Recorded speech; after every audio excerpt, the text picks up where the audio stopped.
Cześć, witam Was bardzo serdecznie i dzisiaj zapraszam na pogadanki przy kawie. Chcę Wam opowiedzieć co nieco o dzieciach w Turcji. A dlaczego akurat dzisiaj? Dlatego, że 23 kwietnia to w Turcji bardzo ważny dzień. Więc słuchajcie, weźcie sobie coś pysznego do picia, może być też coś do chrupania. Usiądźcie wygodnie i zapraszam. Więc słuchajcie, zaczynamy od początku, od krótkiego wyjaśnienia. 23 kwietnia w Turcji to bardzo, bardzo ważny dzień, jedno z najważniejszych świąt narodowych. 23 kwietnia 1920 roku w Ankarze zebrało się Wielkie Zgromadzenie Narodowe i wtedy zostały jakby stworzone fundamenty budujące dzisiejszą, ówczesną, nowoczesną, niezależną Turcję. Było to ogromnie ważne wydarzenie, któremu, można powiedzieć, przodował Mustafa Kemal Atatürk. Kto się interesuje Turcją, na pewno słyszał o kimś takim.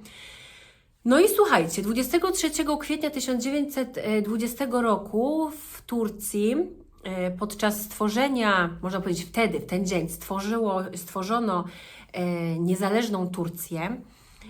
Wtedy też Atatürk ten dzień zadedykował dzieciom, ponieważ uważał, że to one właśnie są fundamentem, podstawą budowania spójnego, niezależnego i szczęśliwego kraju. Dlatego właśnie 23 kwietnia w Turcji jest obchodzony jako Dzień Suwerenności Narodowej oraz Dzień Dziecka. Jest to prawdopodobnie jedyne, ale na pewno pierwsze święto na świecie, w którym jakby Dzień Dziecka połączony jest z tak bardzo ważnym wydarzeniem dla kraju. No i słuchajcie, 23 kwietnia, jak już powiedziałam, w Turcji jest bardzo ważnym dniem. Jest to dzień wolny od szkoły, jest to dzień wolny od pracy. Oczywiście od tych urzędów państwowych, prawda? Jeżeli ktoś pracuje w jakimś prywatnym sektorze, no to być może do tej pracy pójdzie, ale oficjalnie ten, kto pracuje w sektorze publicznym, uczniowie itd., mają wszyscy wolne po to, aby ten dzień świętować. No i ten dzień, że tak powiem, natchnął mnie do tego, aby powiedzieć Wam co nieco o tym, jak w Turcji traktuje się dzieci. Jak dzieci w Turcji są postrzegane. Powiem, że jest mi to bardzo bliski temat i od dawna miałam w głowie, żeby coś na ten temat nagrać. A dlaczego? Po pierwsze dlatego, że jestem mamą dwóch cudownych chłopaków, a po drugie, że jestem z wykształcenia również nauczycielką. Tak? Więc dzieci zawsze były, są i będą mi bliskie. Uwielbiam dzieci, uwielbiam się z nimi bawić, uwielbiam je uczyć, uwielbiam przebywać z dziećmi. Także postanowiłam co nieco powiedzieć Wam o tym, jak w Turcji traktuje się dzieci.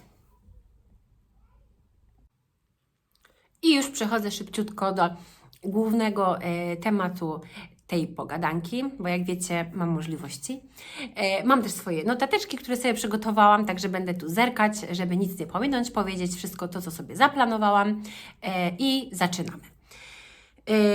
Pierwsze to jest coś, co mnie na początku bardzo zdziwiło, na początku też denerwowało, nie ukrywam, a to chodzi dokładnie o to, że tutaj dziecko w Turcji jest traktowane jako, można powiedzieć, własność społeczna. No słuchajcie, wyobraźcie sobie taką scenkę, kiedy idę sobie z chłopakami gdzieś tam na spacer, nie wiem, czy odprowadzam Devrana do szkoły, Dzian siedzi w wózku, prawda? Mija mnie jakaś pani albo jakiś pan, no i na przykład Devrana po głowie tak sobie dotyka, a Dziana ściska po policzkach. No słuchajcie, teraz mnie to nie dziwi i teraz już jestem do tego przyzwyczajona. Ale kiedy przyjechałam do Turcji i gdzieś to najpierw widziałam, prawda, bo no od razu nie miałam swoich dzieci. Gdzieś widziałam, że na przykład idzie jakaś mama z wózkiem, a jakaś zupełnie obca kobieta podchodzi i ściska dziecku policzki. Albo po głowie głaszcze. Albo, no nie wiem, trzyma za rączkę. Albo, co najgorsze, nie wiem, całuje. No to słuchajcie, zobaczyłam w ogóle, co to jest, prawda? No ale z czasem nauczyłam się i widzę, że jest to bardzo, bardzo popularne zjawisko, że obcy ludzie podchodzą do dzieci i jakoś próbują jakiegoś kontaktu z tym dzieckiem, prawda? Czy to, jak mówię, no, ścisnąć za policzek, czy pogłaskać po głowie, czy jakoś dotknąć po ramieniu, czy poklepać po plecach. Nie wiem, może się to wydawać komuś normalne, no dla mnie wtedy nie wydawało się to normalne na początku, teraz już się do tego przyzwyczaiłam, ale nie za bardzo jestem zwolenniczką tego, kiedy ktoś, prawda, podchodzi do moich dzieci i je w jakiś tam sposób dotyka. Ktoś obcy, prawda, bo nie mówię o znajomych czy tam o rodzinie. To jak najbardziej, oczywiście nie ma żadnego problemu z tym, żeby, nie wiem, chłopakom tak zrobili, czy pogłaskali po głowie, no to nie ma problemu. Ale jeżeli idę z chłopakami gdzieś ulicą, prawda, i ktoś obcy zupełnie, w jakiś sposób ich dotyka, no to nie za bardzo mi się to podoba. A w Turcji jest to normalne, prawda, że tutaj dziecko jest traktowane jako taka własność społeczna, prawda, że to dziecko jest wszystkich i nie ma nikt problemu z tym, żeby je tam w jakiś sposób dotknąć. Także to raz. Drugą taką rzeczą dotyczącą dzieci jest brak, słuchajcie, tak zwanej, nie wiem, godziny policyjnej, można powiedzieć. No bo w Polsce, wiadomo, godzina tam 20, 21, no to już większość dzieci jest wykąpana po kolacji i idzie spać. A w Turcji nie. W Turcji to jest jak najbardziej normalne, kiedy na przykład o godzinie 20, 21 w lecie, nie wiem, o godzinie 22 albo i później, słuchajcie, się zdarza, kiedy zobaczy się takie dziecko na placu zabaw, na spacerze z rodzicami, no nie wiem, to jest normalne, że na przykład siedzi się u rodziny, u znajomych do godziny 23, 24 z dzieckiem i to dziecko gdzieś albo przysypia sobie na kanapie, albo bawi się do upadłego. No także słuchajcie, tutaj dla dzieci nie ma określonej godziny, że tak powiem, kończącej dzień. Czy ja to stosuję? W ciągu tygodnia nie. W ciągu tygodnia mamy taki określony rytm z chłopakami, że godzina 21, najpóźniej 22 i oni już są przygotowani do spania, idą spać, prawda? No ale gdzieś tam w weekend wiadomo, że te zasady trochę naciągam. Idziemy albo do mojej teściowej, albo tam do kuzynów, albo w odwiedziny do cioci. No i zdarza się nam siedzieć do 23, 24 w gościach, bo tutaj się tak siedzi i pije się te litry herbaty, o czym możecie sobie posłuchać w mojej poprzedniej pogadance. No i wtedy moje chłopaki też mają, że tak powiem, luz blues i mają przedłużony dzień do godziny 23, 24. Czy to jest dobre? Nie wiem, ale nie potrafię mieć takich super ekstra sztywnych zasad. Wiadomo, w ciągu tygodnia, no to trzeba, bo jest szkoła, bo są obowiązki, praca i tak dalej. No ale w weekend, że tak powiem, trochę chłopakom pozwalamy na więcej. No i wtedy są jak takie prawdziwe tureckie dzieci, które się bawią do godziny 23, 24. No. Także kolejną taką rzeczą, takim zjawiskiem można powiedzieć, które tutaj w Turcji jest dosyć popularne wśród dzieci, to jest tak zwana instytucja abi i instytucja abla. Abi w Turcji to jest określenie starszego brata, abla w Turcji to jest określenie starszej siostry. Czyli na przykład Devran jest dla Jana abim. Tak? Jan powinien mówić do Devrana abi. To nie jest tylko stosowane wśród rodzeństwa, prawda? Bo na przykład tam wśród kolegów, też jeżeli na przykład Devran ma starszych kolegów czy kuzynów, to też Devran mówi do nich abi na przykład, A jeżeli ma tam jakąś starszą kuzynkę czy starszą koleżankę, no to mówi do tej koleżanki abla. I słuchajcie, jest tak, że ten abi i abla, czyli ten starszy, można powiedzieć brat, czy tam starsza siostra, w Turcji ma, jakby powiedzieć, za zadanie, ma w obowiązku opiekować się młodszym rodzeństwem, młodszym kuzynostwem, młodszymi dziećmi. I to się tu tak przyjęło, że to naprawdę, słuchajcie, tym dzieciom weszło w krew. My na przykład mamy tutaj w Mersin, chłopaki mają starszych kuzynów, 2 starszych kuzynów i kiedy idziemy do nich w odwiedziny, to dla tych starszych chłopaków, mój Devran ma 7 lat, on ma 12, to dla tych starszych chłopaków, słuchajcie, nie ma żadnego problemu, żeby się zająć moimi chłopakami. I już wracam, bo słuchajcie, zabrakło mi miejsca na telefonie i przestało się nagrywać. No, więc mówiłam o tej instytucji abi i abla, prawda, że moje chłopaki mają tam starszych kuzynów i dla tych kuzynów nie ma problemu, żeby się z nimi pobawić. I te dzieci mają tutaj tak wpojone od najmłodszych lat, że jeżeli jest wokół nich ktoś, jakieś młodsze dziecko, to oni się z tym dzieckiem mają jakby obowiązek się zająć. No, czy to jest fajne? Poniekąd myślę, że tak, bo w tych dzieciach jest wpajana taka odpowiedzialność od początku, ale oczywiście nie można z tym przesadzać, no bo niektórzy to robią tak, że zostawiają młodsze dzieci starszym i cały czas te starsze się mają nimi zajmować. No nie ma co przesadzać, prawda? Ale od czasu do czasu, nie wiem, w zabawie czy tam pod okiem dorosłych, no to ta hierarchia jest taka całkiem, myślę, okej. Kolejnym punktem, jakby takim dotyczącym dzieci tutaj w Turcji, jest tolerancja dzieci w przestrzeni publicznej. Chodzi mi dokładnie o to, że tutaj kompletnie nikomu nie będzie przeszkadzać to, że jakieś dziecko, nie wiem, płacze w autobusie, że jakieś dziecko płacze, nie wiem, w samolocie, że jakieś dziecko krzyczy w sklepie, że jakieś dziecko, nie wiem, biega po sklepie i coś tam, nie wiem, rozrabia. Znaczy, na pewno się znajdą jakieś wyjątki, prawda? Ale wśród Turków przeważnie w większości jest tak, że jest ogromna tolerancja dla dzieci w przestrzeni publicznej. Ja osobiście nigdy nie spotkałam się z tym, moje dzieci są grzeczne, prawda? Ale nie, tak na serio. To nigdy nie spotkałam się z tym, żeby ktoś, nie wiem, zwrócił mi uwagę, czy, no nie wiem, czasem się zdarza, że tam Devran już jest duży, prawda? No ale Jan, że tam czasem sobie coś popłaczy, czy coś, żeby ktoś jakoś na mnie popatrzył, tak, że a co on robi, czy coś takiego, nie. Tutaj jest bardzo duże zrozumienie dla zachowań dziecka w przestrzeni publicznej. Na przykład, nie wiem, w restauracji, jeżeli gdzieś pójdziemy i Janowi się zacznie nudzić, czy tam jakiemuś innemu dziecku na przykład, prawda, zacznie się nudzić i zacznie marudzić, no to na przykład, nie wiem, jakieś osoby siedzące obok nas przy stoliku obok, prawda? Może się zdarzyć tak, że będą próbowały zabawiać Jana, coś mu będą próbowały pokazać, czy zaczną do niego coś mówić. Na przykład bardzo częstym zjawiskiem jest też to, że w restauracjach na przykład kelnerzy, czy tam osoby pracujące w takich miejscach zabawiają dzieci.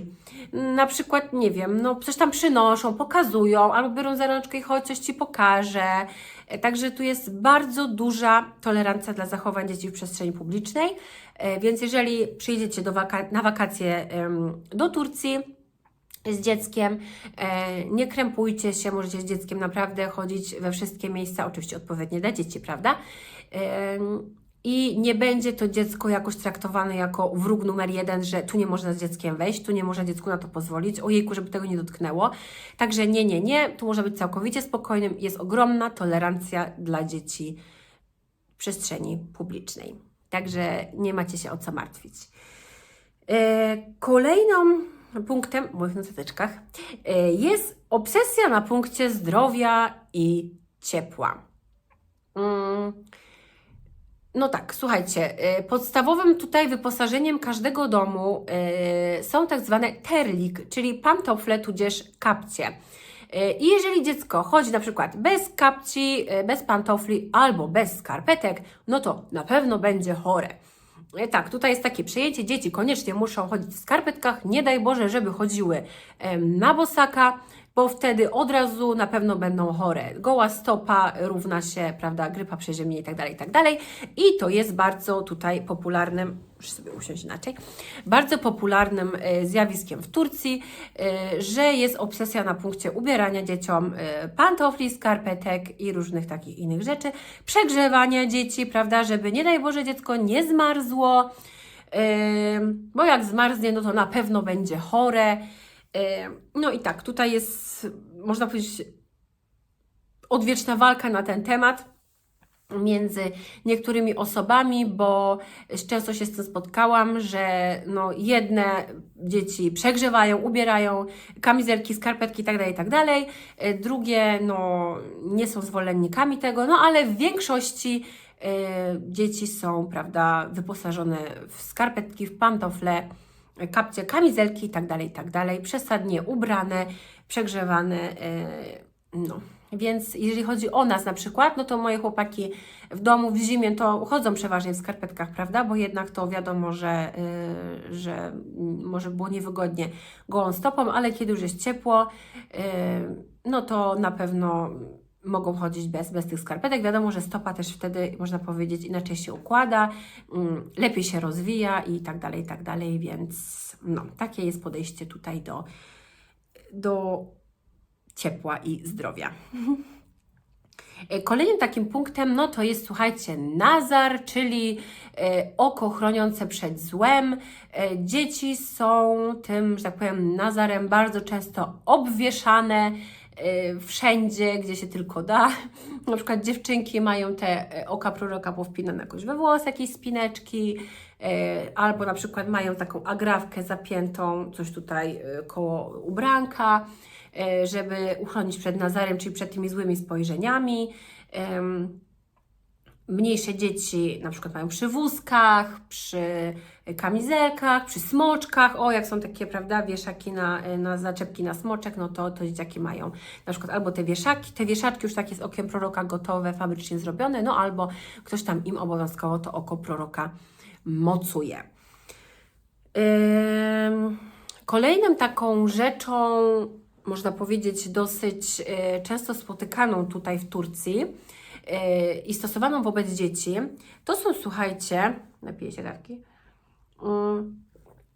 to są, słuchajcie, jakby celebrowanie rytuałów przejścia, rytuałów jakby kolejnych w rozwoju dziecka. O co chodzi? Chodzi na przykład między innymi o pierwszy ząbek, prawda? Wychodzi dziecku pierwszy ząbek i słuchajcie, jest organizowana taka impreza czasem. No nie mówię, że wszyscy, prawda, bo nie chcę też generalizować, ale bardzo często zdarza się, że jest organizowana taka impreza, że no Wy w swoim życiu nie byliście na takiej imprezie. A tak na serio, no to jest zaproszona cała rodzina, jest zrobiony tort, ciasta, ciasteczka, babeczki, dekoracje, pierwszy ząbek, witaj pierwszy ząbku i tak dalej, i tak dalej. Jest to tu bardzo często, jest taki pierwszy, można powiedzieć, bardzo ważne wydarzenie w życiu dziecka, jest ono oczywiście celebrowane, prawda? Albo na przykład u chłopców sunnet, prawda? Też jest bardzo często taki rytuał przejścia, że wtedy chłopiec już wkracza, no jest to w inny etap, tak jakby, i tak dalej, no też jest wtedy celebrowane, są organizowane bardzo często tak zwane śluby dla tego chłopca, cała taka impreza, gdzie rodzice są wystrojeni, jest sala balowa i tak dalej, no wiadomo, nie wszyscy, prawda, po pierwsze nie wszystkich na takie coś stać, po drugie, nie wszyscy chcą to aż tak celebrować, ale takie celebrowanie jest. Chcę, żebyście o tym wiedzieli, że takie celebrowanie jest tu popularne. No na przykład co jeszcze? Rytuał przejścia, nie wiem, rytuał przejścia w nowy wiek, prawda? Znaczy dziecko ma urodziny, tak dalej. No w Polsce też się celebruje, ale w Turcji mi się wydaje, że jest to celebrowane z tak jakby z większą taką pompą, prawda? Jest zapraszana rodzina, bardzo, bardzo liczna rodzina. jest wynajmowana bardzo często sala w restauracji i tak dalej, sala zabaw i to dziecko jest wtedy w centrum uwagi, prawda? No i tak jest również, tak jak powiedziałam, i w przypadku tego pierwszego ząbka, i w przypadku tego sunnetu, no i w przypadku tych urodzin. Także dzieci jak najbardziej tutaj jakby uroczystości dotyczące dzieci, związane z dziećmi są tutaj bardzo mocno celebrowane. Kolejną taką rzeczą, no to można powiedzieć, to chyba też wszędzie, bo w Polsce też coś takiego jest. Jest to bezwarunkowa miłość do dzieci. Dzieci tu się bardzo, tak jak mówię, w Polsce też, żeby nie może w Polsce się dzieci nie kocha, prawda? No ale chcę Wam też powiedzieć, jak to jest w Turcji, prawda? Bardzo się tutaj kocha dzieci. Dzieci się przytula, dzieci się całuje, dzieci się, no tak jakby traktuje jak takie naprawdę bardzo ważne istotki w życiu każdej rodziny. Wszystko można powiedzieć, kręci się wokół dzieci, prawda? Cały dzień czasem jest organizowany pod dzieci. Czasem na przykład mama nie chodzi do pracy, bo woli zostać w domu z dziećmi. Nie chce ich tam nikomu, można powiedzieć, dawać na wychowanie. Kiedy są jeszcze malutkie, kiedy jeszcze tam nie mogą na przykład iść do przedszkola czy coś, no to tak, to mama woli zostać w domu z dziećmi. Albo na przykład, kiedy nie ma takiej możliwości, no bo jednak musi wrócić do pracy, no to woli te dzieci na przykład dać pod opiekę dziadków, a nie pod opiekę niani, prawda? Tutaj funkcja niani w Turcji jest taka, można powiedzieć, no nie bardzo. Woli się, kiedy dzieckiem zajmują się osoby tam z rodziny, prawda? No wiadomo, jeżeli rodzice nie mogą, no to dziadkowie, bo tu w ogóle jest tak właśnie, że cała rodzina jest angażowana w wychowanie dzieci, prawda? Jeżeli dziecko się tam rozchoruje, ma jakąś, nie wiem, grypę czy coś, jakiś tam katar, no to od razu cała rodzina o tym wie, prawda? No, więc tak to tutaj wygląda. Kolejnym taką rzeczą, która można powiedzieć, że rzuca się w oczy, albo raczej w uszy, no to słuchajcie, jest to, jak się te dzieci nazywa. Na chłopców mówi się pasza, a na dziewczynki princes. Pasza, czyli taki, można powiedzieć, kto oglądał tureckie seriale, to będzie wiedział, taki można powiedzieć władca, prawda? Princes no to księżniczka. I bardzo często to jest tak, że właśnie tak się tutaj nazywa dzieci, tak się na dzieci woła. No, czy to dobre? Też sprawa, że tak powiem, sprzeczna i do dyskutowania, prawda? No bo nie wiem, może to dzieciom trochę zaburzać jakby taki obraz rzeczywistości, prawda, że mówią do mnie, że jestem tam jakimś władcą, czy że jestem księżniczką, no to raz się te dzieci będą zachowywać, prawda, tak jak jakieś tam władcy, czy jakieś tam księżniczki. No ale to jest jakby moim zdaniem takie podkreślenie tego, że te dzieci są naprawdę ważne i że te dzieci są naprawdę na pierwszym miejscu dla tych osób, które na te dzieci tak mówią. Więc tak. I przechodzimy dalej do kolejnych notatek. Kolejnym takim punktem można powiedzieć, że dziecko jako taki przełamywacz lodów, czyli jako taki ocieplacz sytuacji, jeżeli, no nie wiem, na przykład tam jesteśmy w jakimś urzędzie i jest ogromna kolejka, a na przykład ktoś jest z dzieckiem, no to wtedy tam osoby z kolejki zwracają uwagę na to, że jakaś tam mama jest z dzieckiem, jejku, że to dziecko tam będzie zaraz płakać, będzie może zmęczone. No i tej mamie, prawda, ustępują kolejkę. Czy tam w sklepie też się zdarza, mi się bardzo często, słuchajcie, zdarzyło, że na przykład czekałam, tam była ogromna kolejka w markecie, wracaliśmy na przykład ze szkoły, wstąpiliśmy do marketu, no i Jan już był taki zmęczony, prawda, bo to pod koniec dnia, to wiadomo, dziecko zmęczone, no i zaczyna mi coś tam marudzić w wózku, no i bardzo często, słuchajcie, zdarza się, że mówią, że no to proszę przede mnie tutaj sobie wejdź, zapłać, bo mały płacze, mały jest niecierpliwy, prawda, i naprawdę nikt się na mnie wtedy nie patrzy tak, że co ona tu robi w ogóle, czemu ona się tu wpycha i tak dalej, ludzie sami ustępują miejsca, widzą, że to dziecko naprawdę jest już na przykład zmęczone, okazują ogromne zrozumienie. Czy to na przykład, jeżeli przychodzimy już, prawda, do bloku, wchodzimy, no i idziemy do windy, czekamy na windę, mamy w bloku jedną windę, słuchajcie, a jest ile mieszkań? Jest 15, 30 mieszkań, a jedna winda. I to sobie wyobraźcie, jak to wygląda.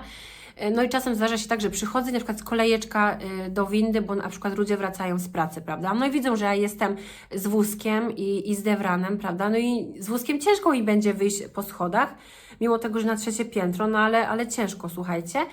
No i wtedy ci ludzie, którzy czekają w kolejce do windy, mówią, a proszę wejdź sobie przed nas i wyjedź tą windą, bo jesteś z dziećmi i dzieci się będą niecierpliwić, żebyś też się nie denerwowała.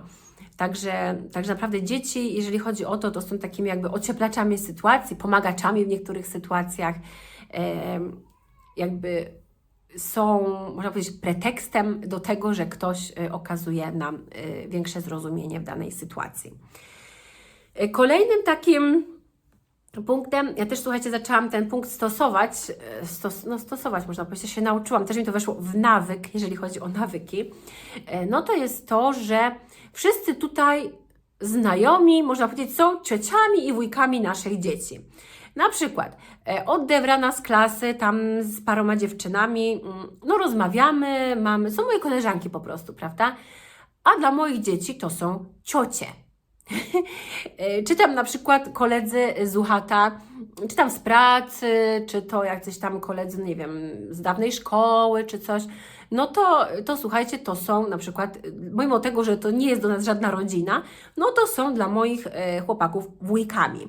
I tutaj to jest bardzo częste, że wszyscy jakby przez to, że są dzieci, stają się jedną wielką rodziną i jacyś tam znajomi moi czy z UCHATA dla moich chłopaków są ciociami, wujkami. No, także mamy dzięki chłopakom większą rodzinę.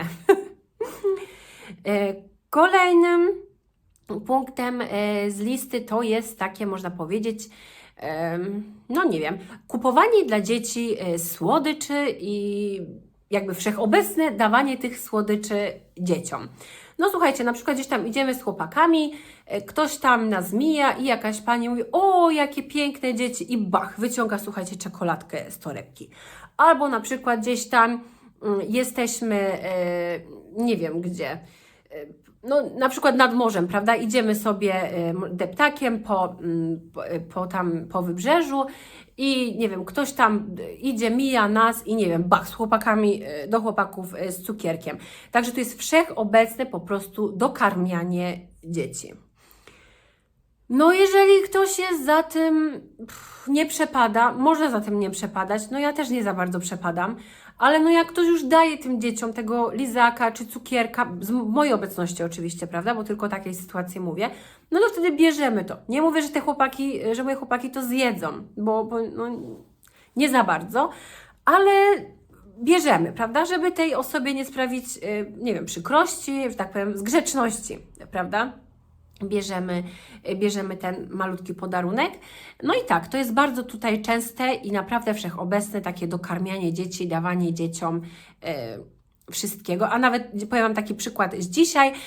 Zostawiłam Dewrana w szkole, Jan był ze mną oczywiście, no i poszłam z 2 koleżankami, poszłyśmy na kawę do parku. I to jest takie miejsce, w którym tylko kawę sprzedają, prawda? Jakieś tam albo kawę po turecku, albo herbatę, jakieś tam, nie wiem, cappuccino, takie, można powiedzieć, proste miejsce.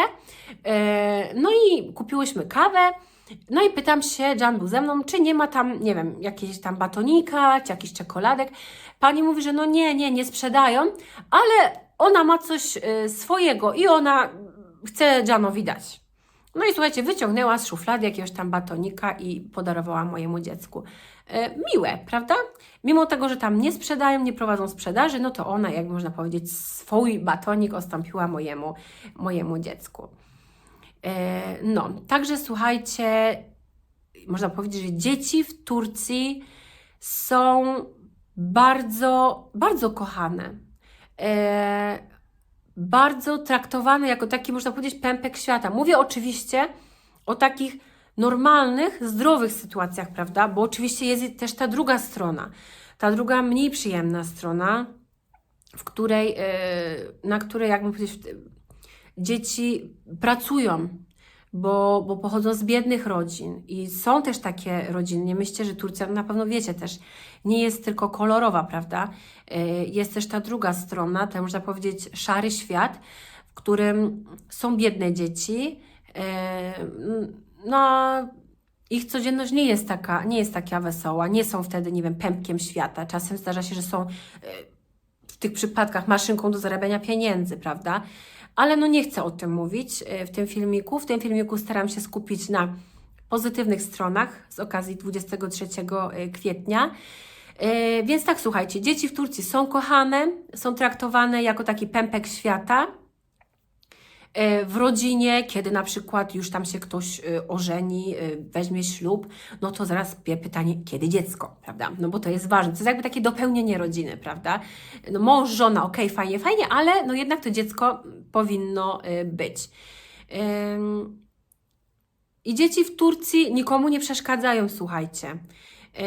Ja osobiście nigdy nie zdarzyłam, tak już powiedziałam zresztą na początku, nigdy nie zdarzyłam się z jakimś nieprzychylnym komentarzem, z jakimś zwróceniem uwagi, że to dziecko płacze, czy z jakimś, nie wiem, dziwnym spojrzeniem. Zawsze jest to uśmiech, zawsze jest to podejście z sympatią, z ciepłem. Bardzo dużo na przykład komplementów zbieramy, to się Wam, nie wiem, pochwalę, że na przykład, nie wiem, tam idziemy sobie ulicą i że ktoś mi mówi, że o, jakie ładne dzieci, o, jakie słodkie dzieci, także przykuwają uwagę i ludzie też nie mają tutaj z tym problemu, prawda, żeby powiedzieć jakiś komplement, że o, jakie masz ładne dzieci, jakie słodkie dzieci, jakie fajne, jakie maloczki, jakie ma piękne oczy, także tutaj nie mają ludzie z tym problemu. Myślę, że to jest takie fajne, takie jakby budujące, wzbudzające sympatię do innych ludzi, no, także słuchajcie, tyle, nie chcę się powtarzać, bo już no trochę tutaj mówię. No, także dzisiaj jest środa, 22 kwietnia, 23 kwietnia jutro. Będziemy świętować od rana. Devran ma wolne w szkole. Tak jak już mówiłam, wszędzie jest wolne. Zuchat ma wolne w pracy. Co będziemy robić? Nie wiem, bo słuchajcie, na jutrzejszy dzień Devran planuje. To znaczy będziemy robić to, co on sobie, nie wiem, zaplanuje, wymarzy, no, oczywiście w granicach zdrowego rozsądku. Jak będzie chciał iść na spacer, pójdziemy na spacer. Jak będzie chciał iść, nie wiem, na zakupy, no to pójdziemy na jakieś tam drobne zakupy. Jak będzie chciał zjeść pizzę, no to pójdziemy na pizzę. Także jutro jest dzień dla Devrana i dla Jana. Także jeszcze nie wiem, co będziemy robić, nie wiem, co tam Devran zaplanował, zaraz się go może zapytam.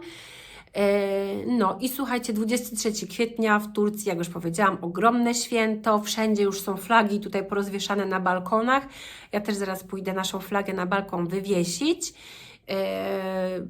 W szkole będzie prawdopodobnie jakiś program artystyczny jest przygotowany. Na godzinę 9 zaprosili tam i uczniów, i rodziców, nauczycieli. Nie wiem, czy pójdziemy, zobaczymy, zależy, czy chłopaki wstaną, czy nie.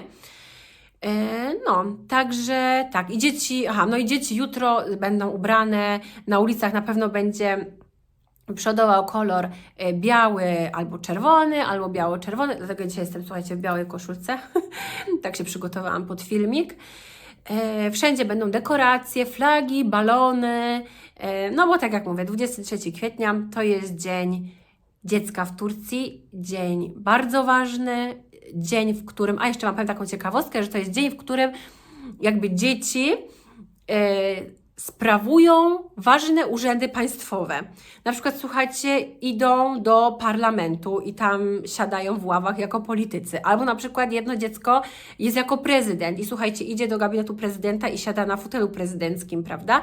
Więc jakby w ten dzień oficjalnie władzę przejmują dzieci w naszym kraju, tutaj w Turcji. Fajne to jest. Myślę, że to jest naprawdę takie kontynuowanie tradycji i pokazanie, że te dzieci naprawdę są ważne i naprawdę są nadzieją i przyszłością narodu tureckiego. No, także słuchajcie, się rozgadałam. Powiedziałam chyba wszystko. Jeszcze zaraz zobaczę, żeby nie pominąć, bo czasem sobie coś zapiszę, potem nie powiem. No, Także tak, powiedziałam chyba wszystko. No, także dziękuję bardzo za obejrzenie tej mojej pogadanki, moich wywodów na temat dzieci w Turcji, na temat Dnia Dziecka w Turcji. Jeżeli byliście w Turcji z dziećmi, na przykład swoimi, albo wnukami, albo nie wiem, jakimiś tam dziećmi z rodziny i zauważyliście jakieś szczególne zachowania Turków wobec Waszych dzieci, dajcie znać pod filmikiem, na pewno odpiszę, na pewno przeczytam, na pewno odpiszę. I dziękuję bardzo za obejrzenie. Nie zapomnijcie zostawić lajka, subskrypcji i do następnego razu. Prawdopodobnie będzie to vlog. Trzymajcie się cieplutko. Pa, pa!